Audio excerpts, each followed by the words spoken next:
We're now going to move directly into our third session. We move to the topic of Lincoln and the Constitution and the Civil War. And to introduce our speaker today, I'm going to call upon Hillsdale College junior Gabriel Skyver. Gabriel is interning as part of the WHIP program. He's in the office of Congressman Steve King from Iowa. Gabriel.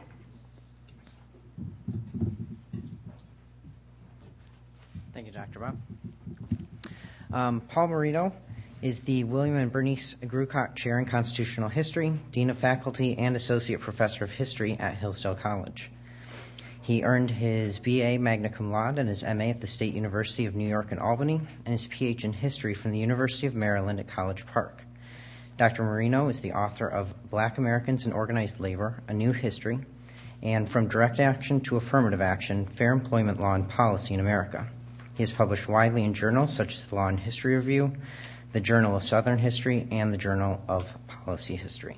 Please join me in welcoming Dr. Moreno as he speaks on his topic, the Constitution and the Civil War.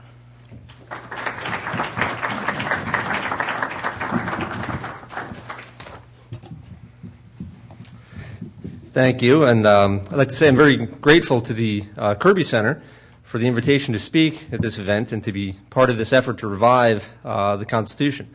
I'd also just like to recommend a couple of things to read on this topic of Lincoln, the Civil War, and the Constitution.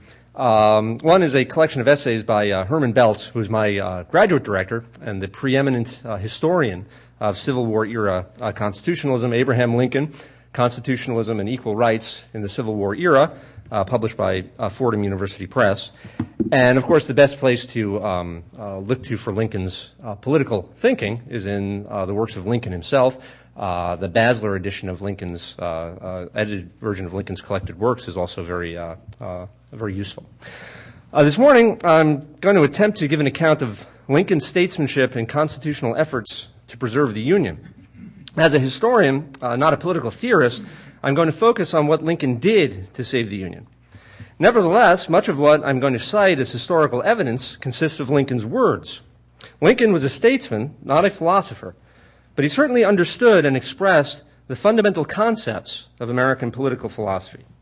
A large part of what Lincoln did to save the Union and to make it forever worthy of the saving involved words. The most important thing that Lincoln did was to define the Union. And by definition, I mean to give greater clarity, to focus, or to bring out detail to something that's already visible. It is not to add or detract from, or to transform or transcend or alter the thing. It is like the restorative work of clearing off the effects of age or corrosion on a work of art. Or it is like in H.D. TV, giving us a better image of a football game.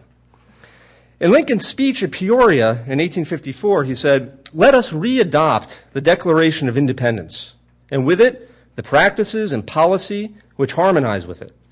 Let North and South, let all Americans, let all lovers of liberty everywhere join in the great and good work.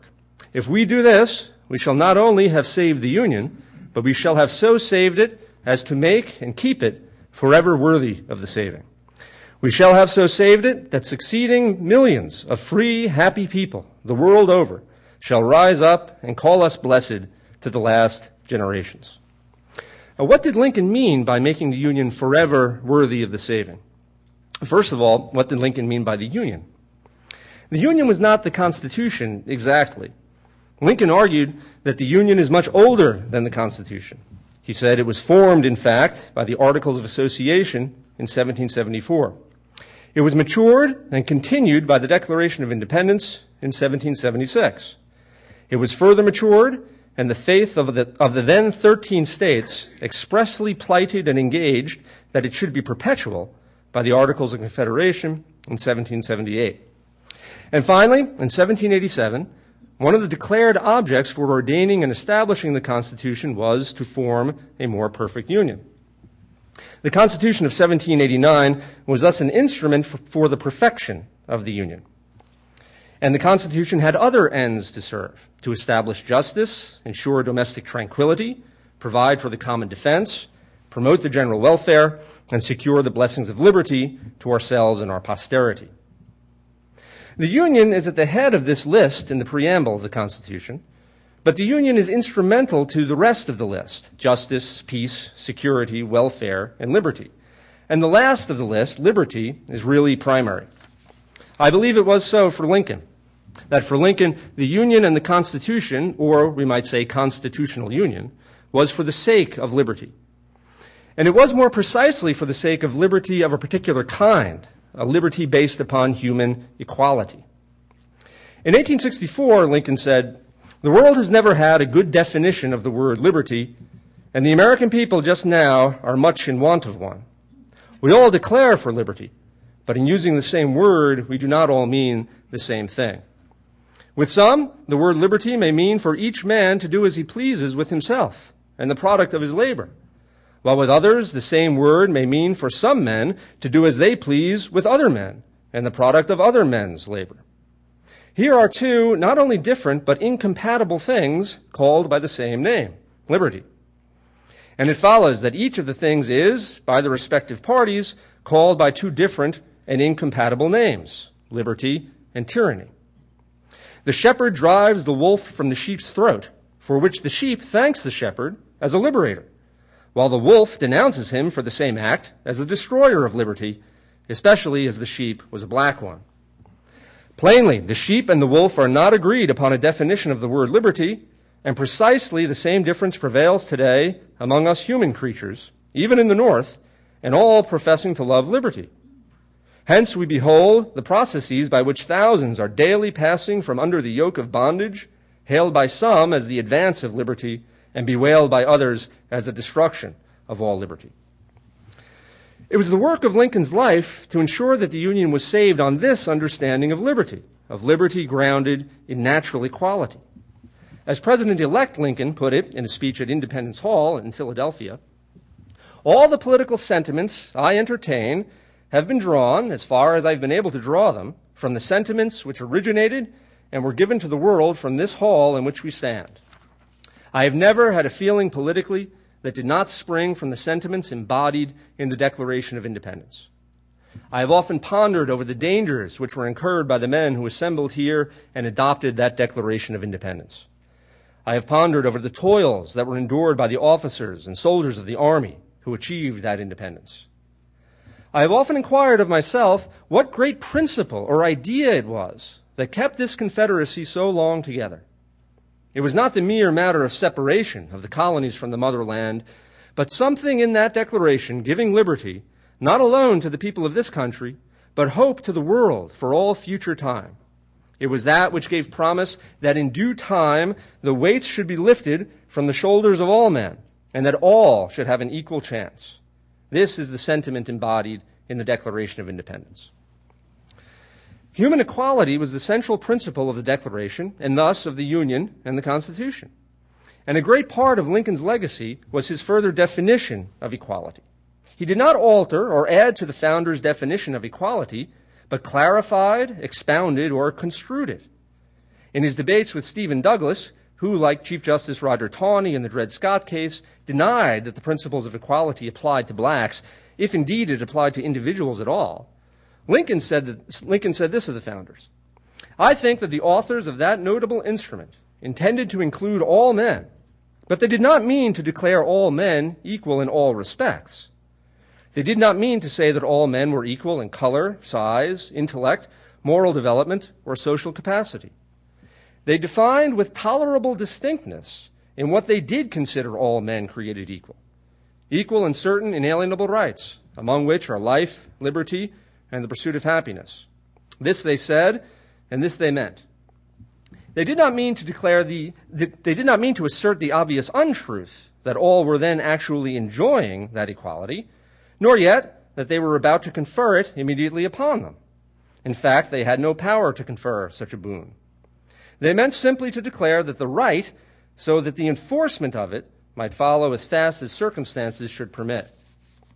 They meant to set up a standard maxim for free society which should be familiar to all, constantly looked to, constantly labored for, and even though never perfectly attained, constantly approximated, and thereby constantly spreading and deepening its influence and augmenting the happiness and value of life to all people of all colors everywhere. Lincoln maintained that the equality of men was the central idea of our political and constitutional system. While there was always inequality as a matter of actual necessity, its constant working has been a steady progress toward the practical equality of all men. The American people formed the Union and the Constitution to preserve liberty based upon equality. As Lincoln expressed it, our national prosperity depended on the Constitution and the Union, and there was a philosophical cause behind these, the principle of liberty to all in the Declaration of Independence. Lincoln said the assertion of that principle at that time was the word fitly spoken, which has proved an apple of gold to us, referring to the 25th proverb. A word fitly spoken is like apples of gold and pictures of silver. In Lincoln's analogy, the Union and the Constitution are the picture of silver, subsequently framed around it. The picture was made not to conceal or to destroy the apple, but to adorn it and preserve it. Lincoln's work in defining the Constitution was to make the picture of silver better adorn the apple of gold, to make the frame fit more perfectly the subject. At Peoria, where he called us to readopt the Declaration of Independence, Lincoln said, "Our Republican robe is soiled and trailed in the dust. Let us repurify it. Let us turn and wash it white in the spirit, if not the blood, of the Revolution." Again, the work of definition was to cleanse and restore the founding documents. One of the most important rhetorical tools that Lincoln used to shape our understanding of the Constitution and the Union was history. In large part, the entire debate between Lincoln and Douglas was a historical argument, constantly returning to the question of how the American founders understood the phrase, "all men are created equal." The greater part of the Peoria speech was a historical narrative, the veracity of which Lincoln showed due concern for. "This is the repeal of the Missouri Compromise," Lincoln said of Douglas's Kansas-Nebraska Act. "The foregoing history may not be precisely accurate in every particular, but I am sure it is sufficiently so for all the uses I shall attempt to make of it, and in it we have before us the chief material enabling us to correctly judge whether the repeal of the Missouri Compromise is right or wrong." He pointed to Douglas's bold denial of the history of the country, as Lincoln also denounced Taney's opinion in Dred Scott as being, he said, based on assumed historical facts which are not really true. We might say that Lincoln was as much a historian as he was a philosopher. Unfortunately, some professed admirers of Lincoln say that he distorted or rewrote history in order to give us a new and better Constitution and Union. As Gary Wills put it, Lincoln engaged in a giant, if benign, swindle, refounding America by redefining the framers' idea of equality. Lincoln's detractors, on the other hand, say that he was forced into glory, originally defending a pro-slavery Union and Constitution, which was, as the radical abolitionists put it, a covenant with death and an agreement with hell, one that was only made worthy of the saving after emancipation and Reconstruction. Justice Thurgood Marshall made this argument in his 1987 comments on the bicentennial of the Constitution. What these views share is the judgment that Douglas and Taney were correct on the historical point that Jefferson did not have blacks in mind when he wrote that all men are created equal, and that the founders were indifferent to or even approving of slavery. That, as Taney put it in Dred Scott, the founders regarded blacks as a subordinate and inferior class of beings who had been subjugated by the dominant race and, whether emancipated or not, yet remained subject to their authority and had no rights or privileges but such as those who held the power and the government might choose to grant them.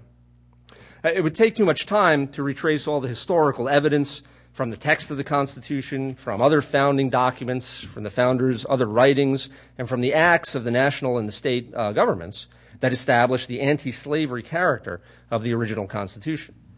And the historical argument is not one that is beyond dispute. Don Fehrenbacher, author of the definitive history of the Dred Scott case, concluded that neither Lincoln nor Taney could offer evidence to carry conviction, though he concluded that Lincoln was closer to the truth than Taney. But Lincoln's case for the Union, to preserve liberty based on natural equality, did not hinge in the end on this historical argument. As he said at Peoria, repeal the Missouri Compromise, repeal all compromises, repeal the Declaration of Independence, repeal all past history, you still cannot repeal human nature. And perhaps Lincoln's greatest feat as a principled statesman was his exposure of the illogic of Stephen Douglas's territorial sovereignty or pro-choice argument on slavery.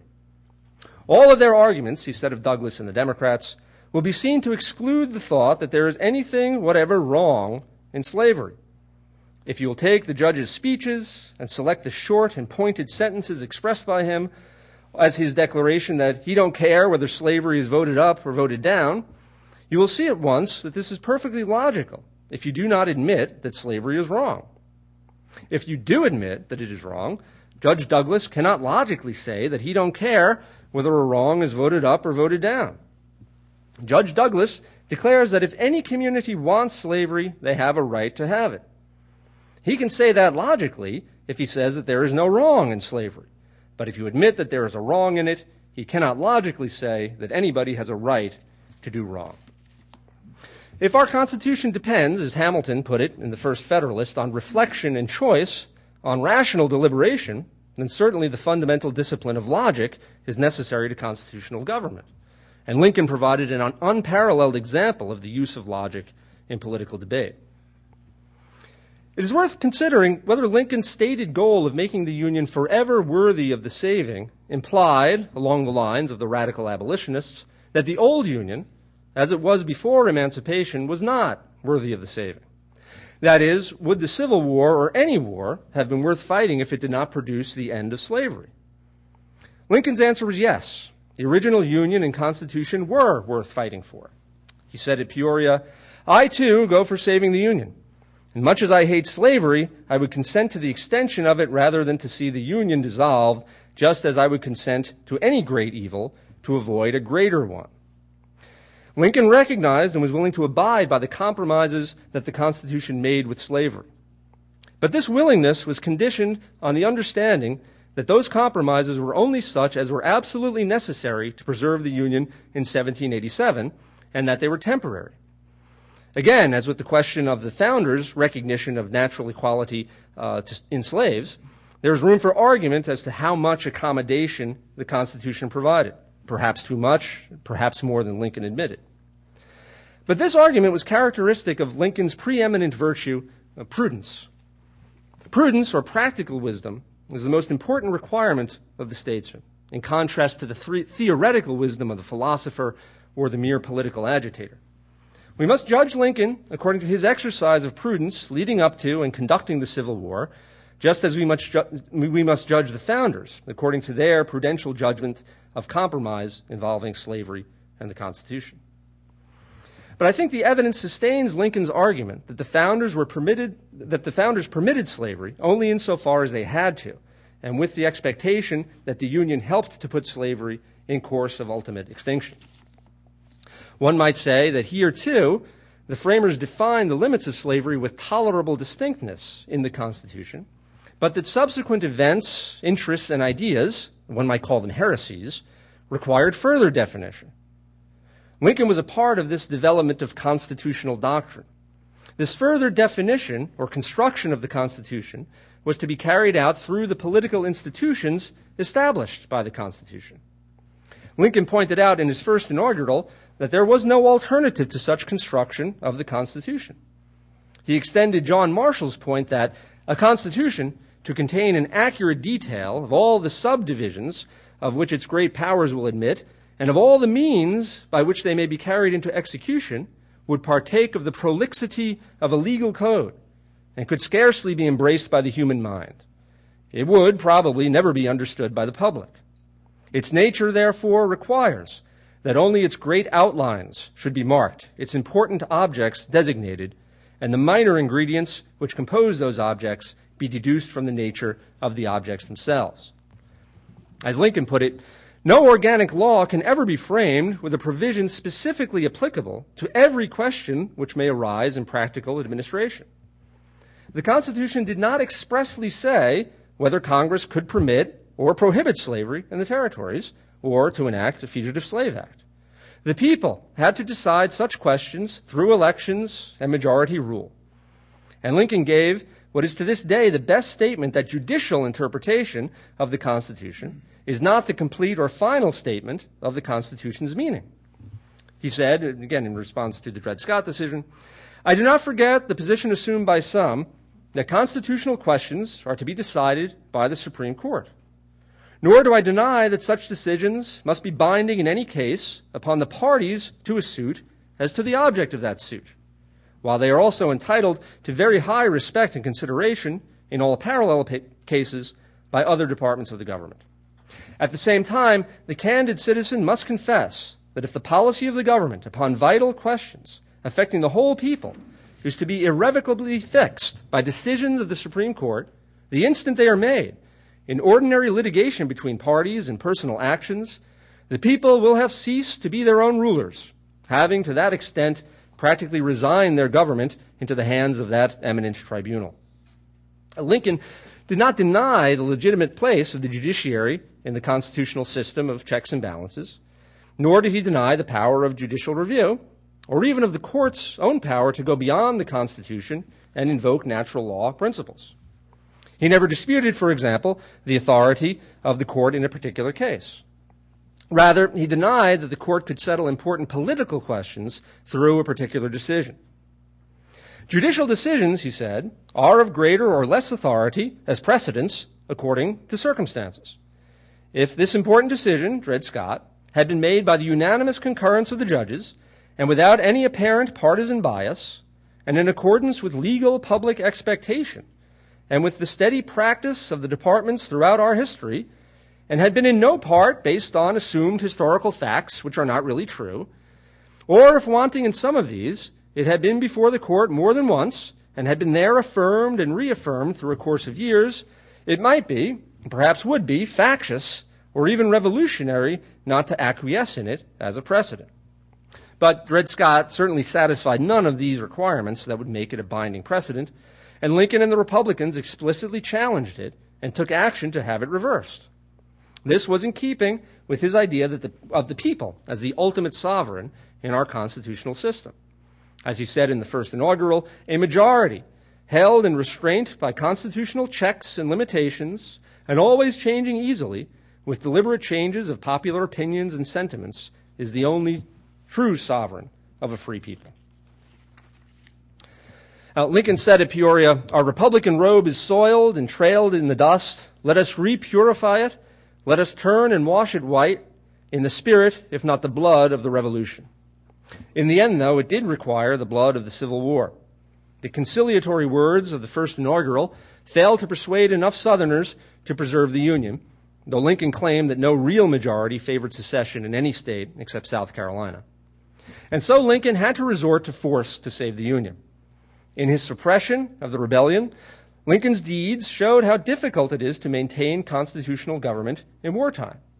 And here again we see Lincoln's fidelity to the Founders' Constitution in maintaining constitutional government in wartime. As Herman Belz puts it, Lincoln repeatedly turned to the text of the Constitution as a guide to statecraft. Lincoln expressed what may be described as a sense of constitutional fundamentalism in his defense of the exercise of war powers, such as conscription and the suspension of the writ of habeas corpus. The Constitution is quite explicit in giving Congress the power to raise and support armies, and Lincoln regarded conscription, and it is worth noting the very slight extent of conscription in the Civil War, as a reasonable means to that end. The Constitution also explicitly provides for the suspension of the writ of habeas corpus when, in cases of rebellion or invasion, the public safety may require it. However, the Constitution did not expressly say who had the power to suspend the writ. Lincoln made the argument that it should be primarily, though perhaps not exclusively, the executive who had the power, and this construction of the Constitution has prevailed. Again, the counter-argument is not without merit, and the question is, to some degree, still being argued over today. Other actions that Lincoln took, particularly in the early phase of the rebellion, he told Congress, whether strictly legal or not, were ventured upon under what appeared to be a popular demand and a public necessity, trusting then as now that Congress would readily ratify them. It is believed that nothing has been done beyond the constitutional competency of Congress. Lincoln suggested that it might be necessary to violate the law in order to save the Union. By general law, he wrote, life and limb must be protected, Yet often a limb must be amputated to save a life, but a life is never wisely given to save a limb. Or, as he put it to Congress, are all the laws but one to go unexecuted, and the government itself go to pieces, lest that one be violated? But this was largely hypothetical. Lincoln never admitted that he had violated the law. The most that he can be said to have admitted is that he might have done so had circumstances required it. And again, this would be a question of prudence. Indeed, Lincoln is usually criticized for not taking bolder action with regard to emancipation, for allowing his constitutional scruples to delay justice. This comes from critics on the left who regard Lincoln as being insufficiently committed to racial equality. Thus, the historian Richard Hofstadter noted that the Emancipation Proclamation had none of the soaring rhetoric of the Gettysburg Address or the Second Inaugural. It had, he said, all the moral grandeur of a bill of lading. Of course, there were good constitutional reasons for this. Lincoln would go no further than the Constitution permitted in the exercise of executive power, and wanted to make sure that such action as he took would be sustained after the war. Moreover, although Hofstadter meant to be snide about it, a bill of lading was exactly what was called for. It enabled, as Martin Luther King Jr. would put it in the 20th century, African Americans to redeem the promissory note of racial equality. Perhaps the most important thing that Lincoln did in exercising presidential power during the Civil War was to keep that power tethered to the parts of the Constitution that conferred executive power. His power as commander-in-chief of the armed forces, the presidential oath to preserve, protect, and defend the Constitution, and the provision that he see that the laws be faithfully executed. Lincoln and the Republican Party did not use the war as a pretext to extend the power of the government in peacetime. While Lincoln did appropriately preserve executive power against legislative encroachment, particularly toward the end of the war with regard to Reconstruction, he has rightly been called a Whig in the White House, deferential to Congress with regard to matters not directly connected to the war. Lincoln and the Republicans have been accused, by libertarians especially, of using the war to establish a Leviathan state, a precursor to 20th century big government. And it is true that Lincoln signed all of the bills that expanded federal power during the war: the Protective Tariff, the National Banking Act, the Pacific Railroad Act, and the first ever income tax, among others. I would argue that these were all defensible on constitutional grounds, although there are strong arguments against some of them, and some of these acts were liable to abuse. Nevertheless, they were not beyond the limits of most antebellum constitutional arguments made by the Federalists and the Whigs. Many of them were legitimately related to the war power or other legitimate federal powers, and many of them, most notably the income tax, were temporary. In short, Lincoln's wartime statesmanship showed that the Constitution was adequate to meet the conditions of war and emergency. Now, what does Lincoln's example mean for us today? Certainly, with regard to unborn children and the terminally ill, we need to face the question of humanity and the equal right to life. More broadly, we face the question of whether the federal government is doing those things that the Constitution permits it to do, and whether it is fulfilling the purposes for which governments are instituted among men, the protection of our natural rights. We are among the succeeding millions of happy people the world over who Lincoln said would rise up and call those who saved the Union in the 19th century blessed to the latest generations. We need someone with Lincoln's understanding of the Constitution, of morals, of logic, and of history to teach and shape public opinion so that we can pass on constitutional government to our own future generations. Thank you.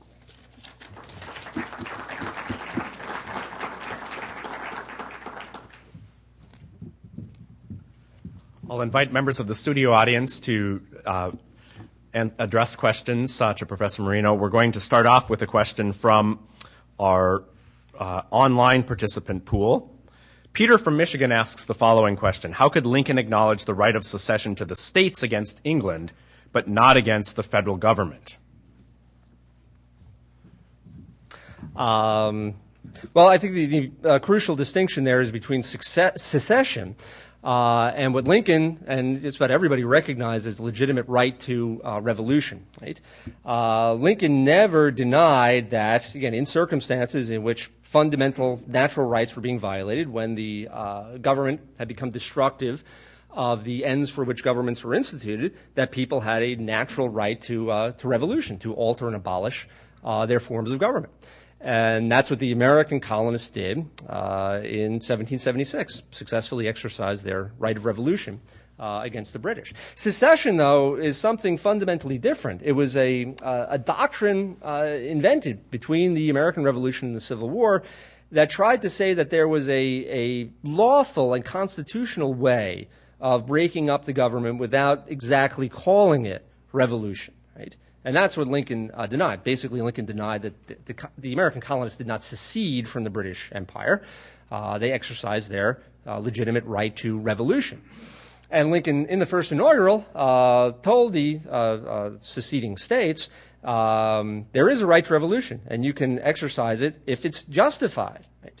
And then Lincoln went on to establish that, is there any clearly written constitutional right that has been violated up until this point? Are there any legitimate grounds by which you can justify the right to revolution? And Lincoln said there had been not.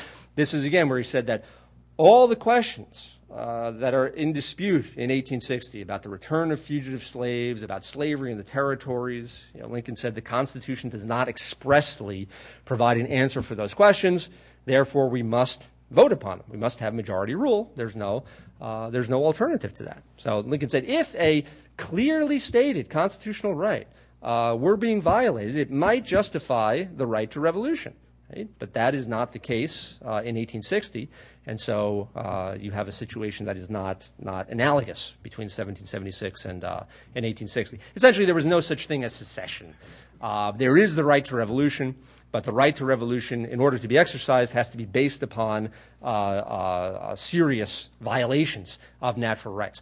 This is the way that Jefferson put it in the Declaration of Independence, where he says that people are more inclined to suffer violations of their natural rights while those evils are tolerable than they are to exercise their right and their duty to overthrow government and to exercise the right to revolution. But even Jefferson says it's not for every light and transient cause that you can exercise the right to revolution. There has to be a long train of abuses and usurpations, which has the end of tyranny in view, slavery in view, to justify the right to revolution. And that was the case in 1776. It was not the case in 1860. In 1776, you could say, if you read all the grievances in the Declaration of Independence, you can say they all boil down to the statement that Parliament made in the Declaratory Act that Parliament has the power to legislate for the American colonies in all cases whatsoever, right? A statement of absolute sovereignty, right? There's potentially no limitation to tyranny. There was no such power that was being claimed by the Republican Party or the people who are going to take over the government in 1861. The circumstances or the conditions necessary to exercise the right to revolution did not obtain.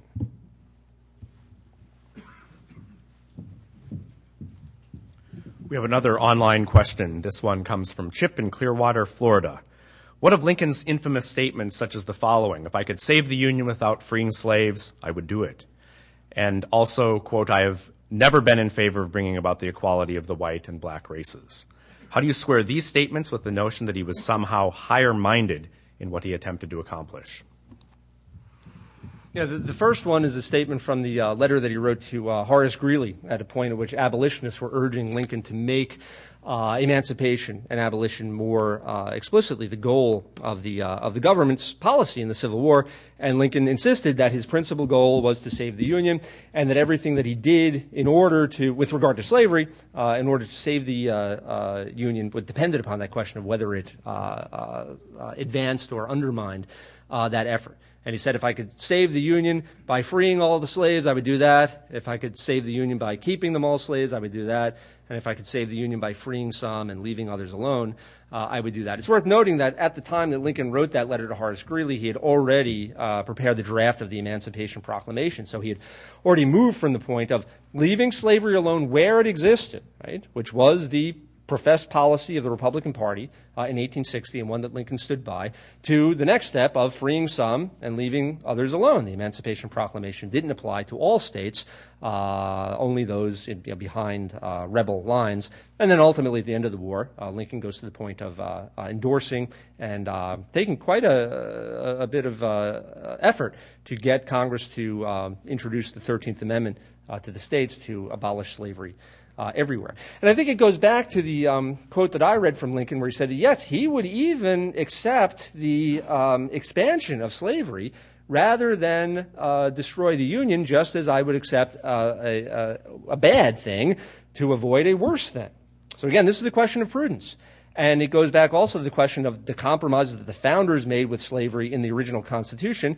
What would have been the alternative, right? If you hadn't had a union in 1789, if people's principles about no union with slaveholders were so great as to break up the union, would that have been better for human liberty, for blacks and for whites, or worse?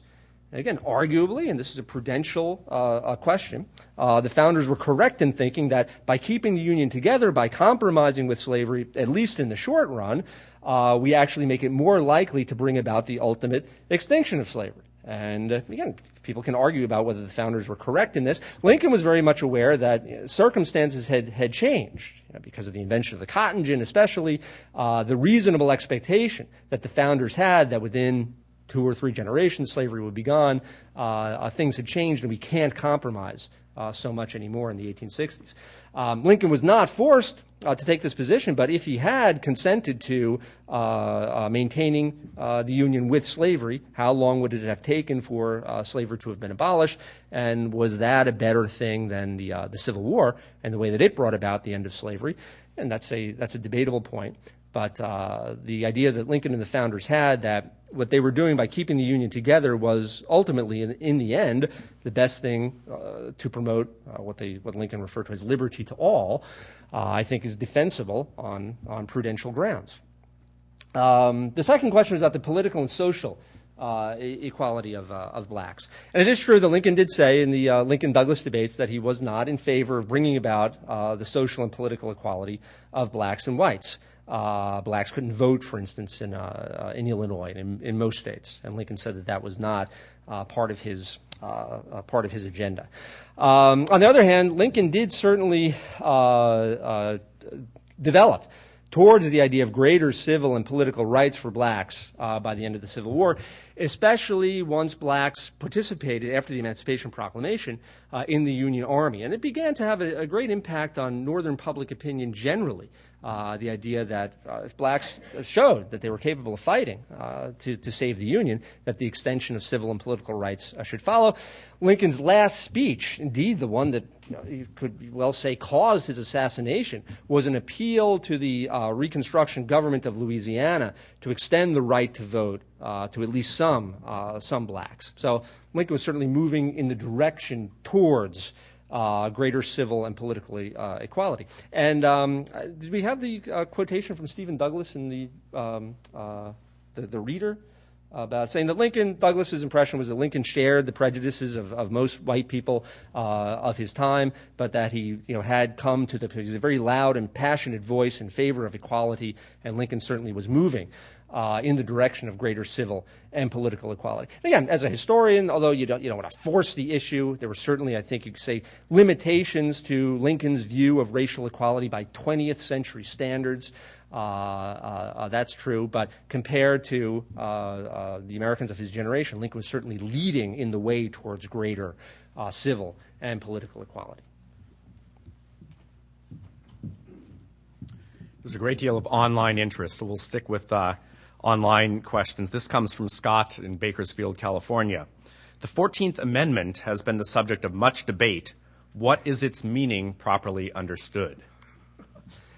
All right, so we have 2 or 3 weeks to talk about this one, to take on the 14th Amendment. It's an amazing thing when you consider that the Constitution of 1787 doesn't contain the sort of very much substantive rights language you get in the 14th Amendment: due process of law, privileges and immunities, equal protection of the law, right? Most of the Constitution is about very specific things, the structure of the government, the terms of office and things like that. Yet there was an incredible, detailed, elaborate debate about the meaning of the Constitution, that fills volumes, right?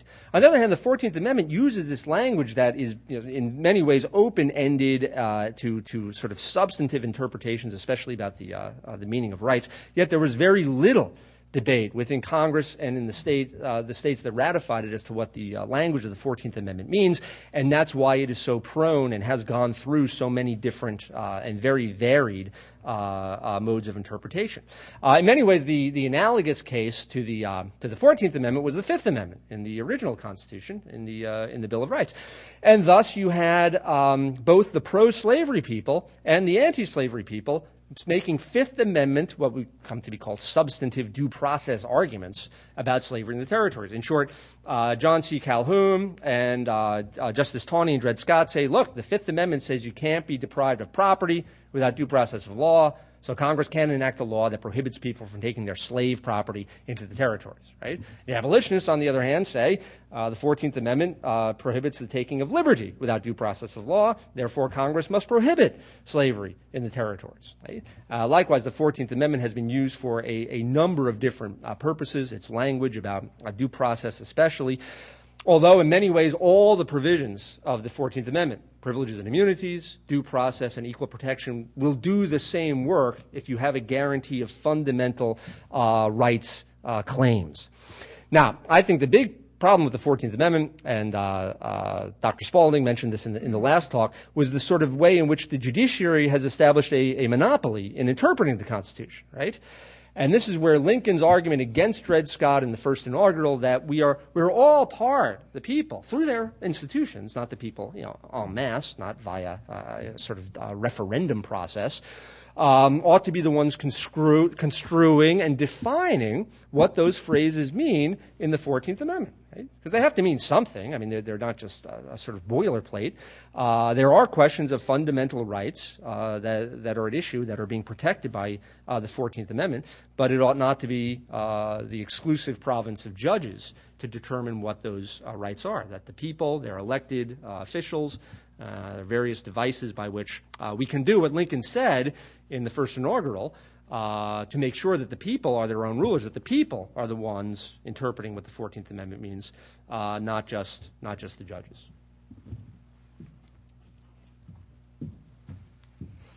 This question comes from Jessica from Eden Prairie, Minnesota. Abraham Lincoln admired Henry Clay, but Lincoln himself was a Republican. What might Lincoln think of the GOP today?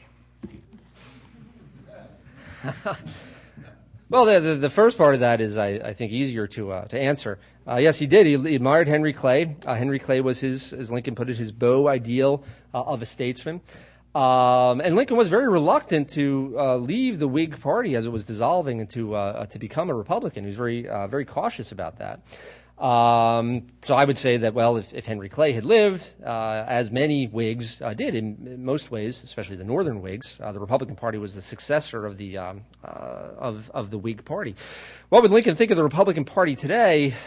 Again, I don't want to be excessively partisan about this, but I would say, yeah, he would still be a Republican because the Republican Party is closer to the principles of the Constitution than the alternative is. So I do think that Lincoln would certainly be interpreting the Constitution and the founding principles the way that Lincoln did is exactly what the Republican Party needs today. There are some people in the GOP that are still able to go back to the founding documents and make the connection between what government does and the Constitution, and especially the principles behind the Constitution, but there aren't enough of them.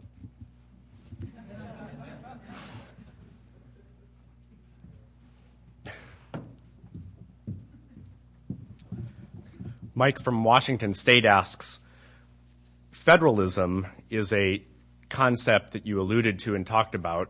How does it differ from the understanding of states' rights? And do states have rights? That's a good question. And you could say that Lincoln was indeed a federalist or an advocate of the, again, constitutionally reserved powers of the states. In the first inaugural, Lincoln repeated that part of the 1860 Republican platform in which it said the preservation inviolate of the rights of the states is the basis on which our constitutional system depends.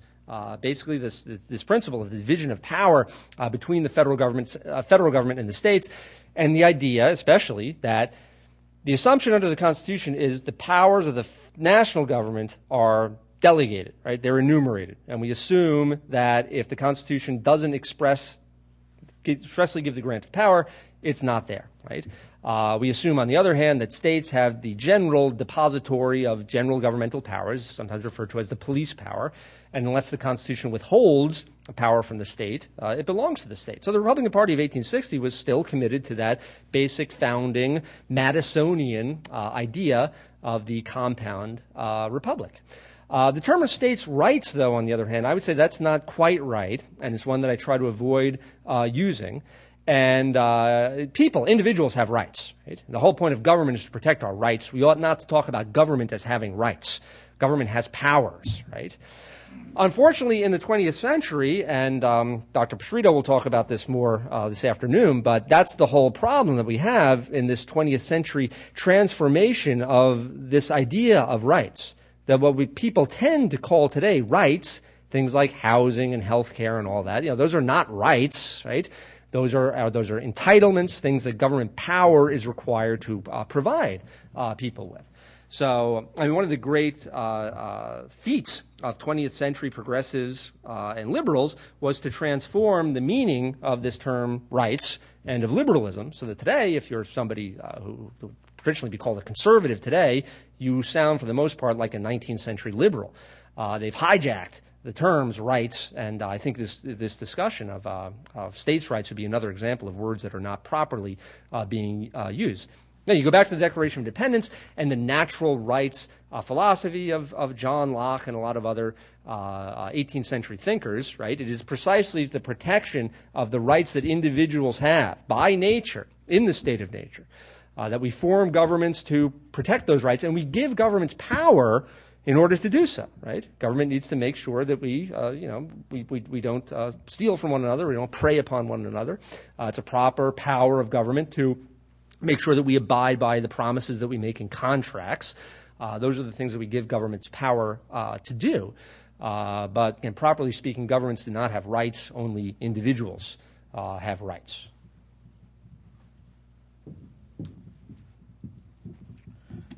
Karen from Charlottesville, Virginia. Does the 14th Amendment or any other often misinterpreted part of the Constitution necessitate today a constitutional convention to clarify those provisions? I don't know if I would say that it necessitated one. I think there are ways in which the Constitution could be properly construed to sort of rein in some of the problems that that it has brought up. I think what the Supreme Court did recently with regard to McCain-Feingold was a good example of the court returning to a really fundamentally proper understanding of freedom of speech under the First Amendment. I tend to think that amending the Constitution too much, let alone, a constitutional convention, we got pretty close to this in the 1980s about the balanced budget issue. How would that actually work? What would be the ground rules by which a constitutional convention operated? The Constitution really doesn't say much explicitly about this at all. So I'd want some pretty clear guarantees that it wouldn't, go off the rails before resorting to that expedient. But again, the way the people do have, through the constitutional institutions that are still there and still operating, we still have elections, we still have different branches of government. There are still ways in which the courts can be brought under control. I still think we have the mechanisms in place. They need to be exercised more, perhaps, but I think the constitutional structure is still in place in such a way that we can begin the process of restoring proper, limited constitutional government. Again, as Dr. Spaulding pointed out very ably toward the end of his talk, this requires prudence. Right? You can't just go in and talk. The number of things that Congress has done that are beyond the Constitution's grant of power are legion, right? You wouldn't know where to start. And you can't sweep them away all at once. But the process of restoration needs to be one that is done, again, tactically, strategically, with due attention to popular opinion. And that's exactly, I think, what Lincoln was doing, right? Lincoln did, I think, ultimately, in some sense, Lincoln was an abolitionist. His view was that ultimately we are going to do away with slavery, but his process before the war especially, his approach was, You contain it, you keep it out of the territories, then you convince the southern states especially that they need to begin to take up a policy of gradual and compensated emancipation. And Lincoln proposed to do that through existing political institutions, especially through the state legislatures. And indeed, Lincoln was trying to get Congress to promote this among the states well into the Civil War. So I think, again, Lincoln's policy of prudence would be the one to follow. From John in Hermitage, Tennessee. Lincoln's second inaugural and many other of his speeches are full of references to the divine. What was Lincoln's understanding of the public role of religion? Again, I think Lincoln, although the American founders established a regime in which we had civil and political and religious liberty, and the idea of toleration and pluralism, was certainly the predominant one at the time of the American founding. Nevertheless, this certainly did not exclude the place or presence of religion in public life, right? The separation of church and state and the idea of no established churches is one thing, but the idea that people are not able to bring their religious views into public life and to the formation of public policy was far from what the founders had in view and from what Lincoln had in view. The question of Lincoln's own religious commitments, just sort of putting that to the side, Lincoln was aware that the United States was a profoundly Christian country. Lincoln, for example, said that he supported an effort to amend the Constitution to explicitly state that the United States was a Christian country. So Lincoln was perfectly aware of the good that religion could play in public life. And the second inaugural, of course, is the classic example of that. The most concise explanation to this day of what the Civil War was ultimately about. And Lincoln seeing it as God's judgment on the country for the sin of slavery. Again, toward the end of his life, Lincoln had been moved, I think, to see more profoundly the ultimately religious dimension of what was going on in America.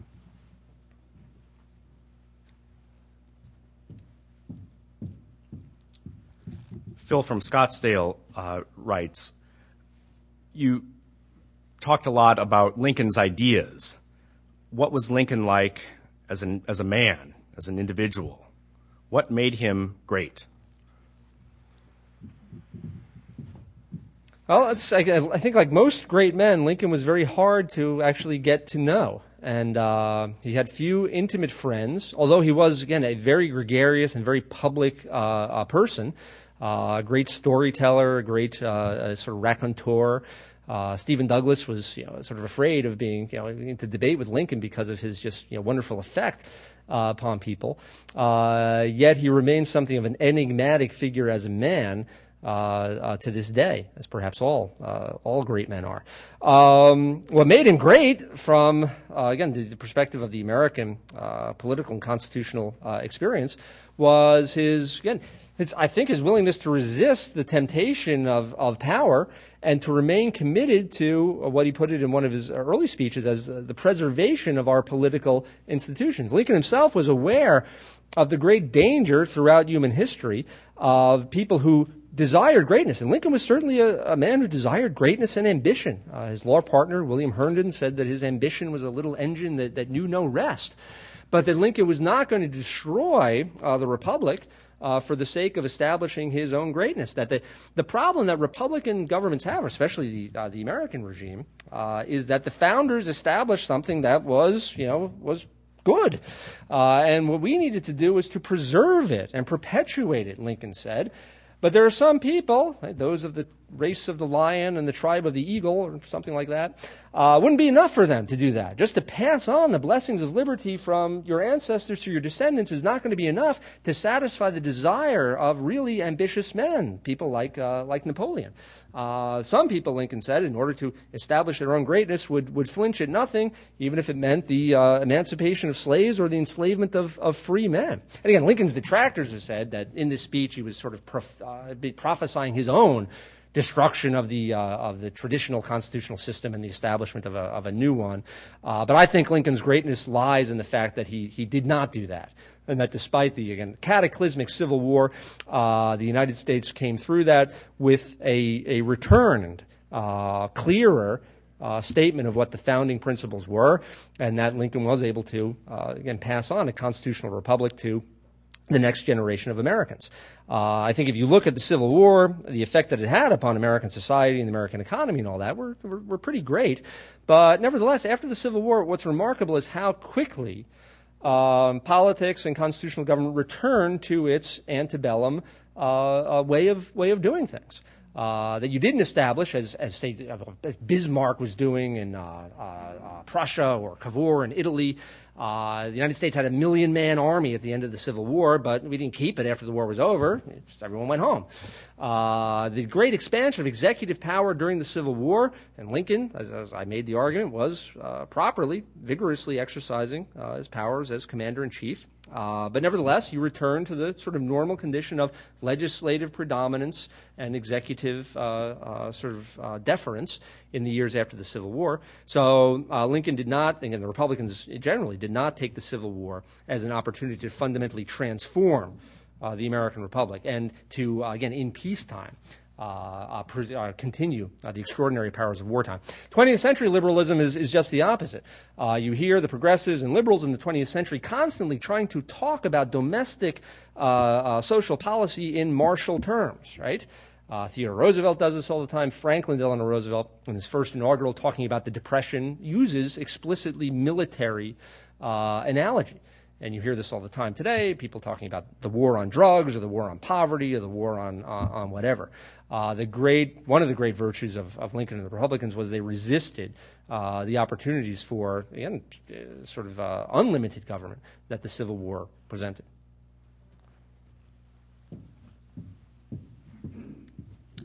Thank you very much.